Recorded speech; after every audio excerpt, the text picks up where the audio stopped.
नमस्कार दोस्तों, इन प्ले खबर चैनल की एक और नई वीडियो में आप सभी दोस्तों का फिर से एक बार स्वागत है। ईपीएस 95 पेंशन धारकों की पेंशन वृद्धि के संबंध में आज लोकसभा से एक बड़ा अपडेट निकल कर आया है। इस अपडेट की माने तो ईपीएस 95 पेंशन धारकों की जो न्यूनतम पेंशन की डिमांड 1000 रुपए से बढ़ाकर 7500 रुपए प्रति महीने करने की है, उसको लेकर यहाँ पर जो है लोकसभा से अपडेट निकल कर आया है। जैसे कि आप स्क्रीन पर लोकसभा से आया हुआ प्रपत्र देख पा रहे होंगे, government of India, ministry of labour and employment, Lok Sabha से यहाँ पर जो है क्वेश्चन नंबर 208 के तहत 1/12/2025 को आज यहाँ पर जो है ईपीएस 95 पेंशन के संबंध में सवाल जवाब हुए हैं और उसको लेकर सरकार की ओर से यहाँ पर जो है जवाब दिए गए हैं। और सवाल क्या किए गए हैं, पहले यहाँ पर जो है सवाल समझने का प्रयास करते हैं। तो पहला सवाल है कि क्या सरकार ईपीएस 95 के अंतर्गत न्यूनतम पेंशन को 1000 रुपए से बढ़ाकर 7500 प्रति माह करने पर विचार कर रही है? यदि हाँ तो तत्संबंधित ब्यौरा क्या है, यदि नहीं तो इसके क्या कारण है? अगला कि ईपीएस 95 पेंशन योजना के अंतर्गत क्या डीए यानी कि डियरेंस अलाउंस नहीं दी जाने के क्या कारण है, जबकि मुद्रास्फीति की दर लगातार बढ़ती जा रही है? अगला प्रश्न है कि क्या सरकार इसे जीवन यापन के लिए उपयुक्त बनाने के लिए यानी कि ईपीएस 95 पेंशन योजना को जीवन यापन वाली योजना बनाने के लिए कोई ठोस कदम उठा रही है? क्योंकि ईपीएस 95 योजना के अंतर्गत वर्तमान में पेंशन राशि जीवन यापन के लिए अपर्याप्त है। अगला प्रश्न है कि क्या सरकार ईपीएस 95 पेंशन धारकों के जो श्रमिक संगठन है उनकी ओर से जो डिमांड की गई है उसका क्या संज्ञान लिया है? यदि हाँ तो इस पर क्या कार्रवाई यहाँ पर जो है होती हुई नजर आई है, क्या कार्रवाई सरकार की ओर से की जा रही है? इस तरीके के महत्वपूर्ण प्रश्न यहाँ पर जो है पूछे गए हैं, जिसमें कि न्यूनतम पेंशन को 1000 से बढ़ाकर 7500 किए जाने, उसमें महंगाई भत्ता क्यों नहीं जोड़ा जा रहा, ईपीएस 95 पेंशन धारकों को जीवन यापन करने लायक पेंशन नहीं मिल रही तो कब जो है जीवन यापन करने लायक पेंशन मिलेगी, और क्या श्रमिक संगठनों की ओर से जो डिमांड की जा रही है उस पर सरकार की नजर है या नहीं, ये सवाल यहाँ पर जो है श्री बाल्या मामा सुरेश गोपीनाथ मात्रे जी की ओर से यहाँ पर जो है आज लोकसभा में उठाए गए थे, जो कि सारे जेन्युइन और ईपीएस 95 पेंशन धारकों की डिमांड को उठाते हुए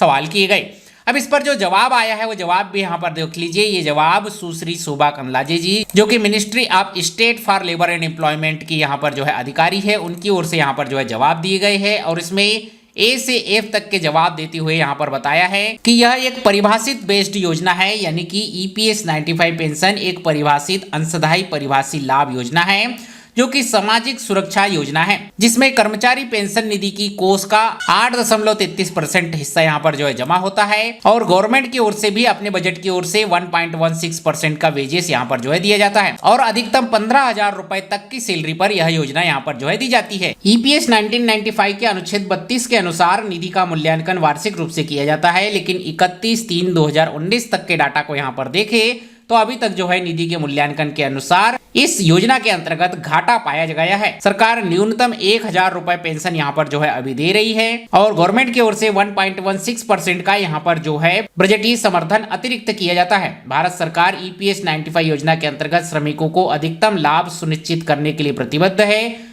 जिसमें संबंधित निधियों की स्थिति और उन पर भविष्य की देनदारियों को ध्यान में रखकर इस योजना का मूल्यांकन किया जाता है। तो कुल मिलाकर जो जवाब यहाँ पर ministry of labour and employment की ओर से आया है उसमें जो है न्यूनतम पेंशन की वृद्धि की जा रही है या नहीं, कितनी की जा रही है, कब से की जा रही है, इसके बारे में जो है कोई जवाब यहाँ पर जो है स्पष्ट तौर पर नहीं आया है। जो सवाल यहाँ पर जो है वाजिब पूछे गए हैं उनके कोई स्पष्ट जवाब तक यहाँ पर जो है मिलते हुए नजर नहीं आए हैं। वही पुराना जवाब, वही पुराना रटा रटाया जवाब, जैसे कि कॉपी पेस्ट कर दिया गया हो, वहां से उठाकर यहाँ चिपका दिया गया है कि ईपीएस 95 एक परिभाषित योजना है, इसमें जो है 8.33% का कंट्रीब्यूशन होता है, गवर्नमेंट 1.16% का कंट्रीब्यूशन करती है और हर साल इसका मूल्यांकन किया जाता है, लेकिन 2019 के अनुसार जो है अभी निधि घाटे में है। जब हर साल यहाँ पर जो है मूल्यांकन किया जाता है तो 2019 के बाद का आंकड़ा किधर है ये तक यहाँ पर जो है गवर्नमेंट की ओर से नहीं बताया गया है। न्यूनतम पेंशन 1000 रुपए सरकार ने कर दी है, इसी की ये भी